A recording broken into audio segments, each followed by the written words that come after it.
For them to be able to say that, at least they are, that goes to show that they're looking forward for the film, and we are very excited as well. Pero yung mga magazine covers and yung ibang engagements na nakikita nyo na magkasama kami, ibang-iba yun sa pelikula. Ang escalator photo nga nila naging inspirasyon sa kanilang recent mall show sa Iloilo na dinagsa ng libo-libong fans.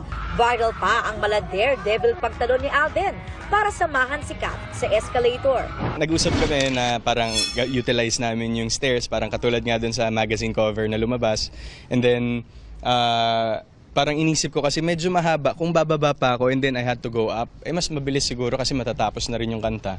Kaya tinalon ko na lang, buti na lang safe. Mula sa paggawa ng pelikula, hanggang ngayong busy sila sa pagpopromote, never-ending daw ang nadidiscover ni Alden patungkol kay Catherine.